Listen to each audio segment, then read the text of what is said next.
Bonjour, aujourd'hui je vais vous révéler deux astuces pour réduire vos frais de notaire lors de l'achat de votre bien immobilier. Alors, prêt à économiser? C'est parti. Astuce numéro 1.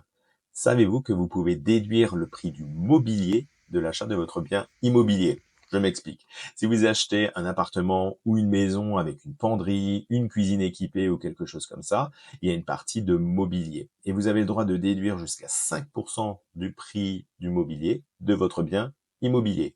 Et sur cette partie-là, vous ne paierez pas de frais de notaire. Alors, attention, plusieurs petites choses à prendre en compte, car c'est quand même encadré par la loi. De un, déjà, ça marche pour le moment, ça ne marchera pas ad vitam aeternam. Et de deux, il faut quelque chose de très précis. Il faut que vous demandiez à votre conseiller ou agent immobilier de vous faire une liste détaillée du mobilier et pour chaque bien mobilier, de mettre sa valeur et de remettre ce document au notaire.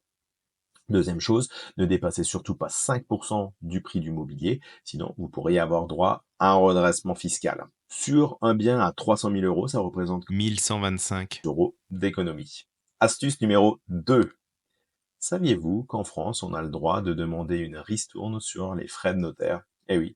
En France, pour tout bien qui dépasse 100 000 euros, le notaire a le droit de vous faire une remise de 20% sur ses émoluments.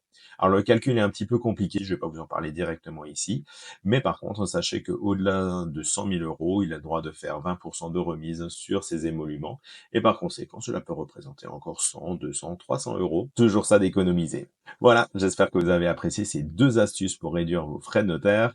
Et si vous avez des questions, n'hésitez pas à appeler, mon numéro de téléphone doit se trouver quelque part. Et surtout, n'oubliez pas, pour votre projet de vie, pensez Stéphane Lydie. Ciao.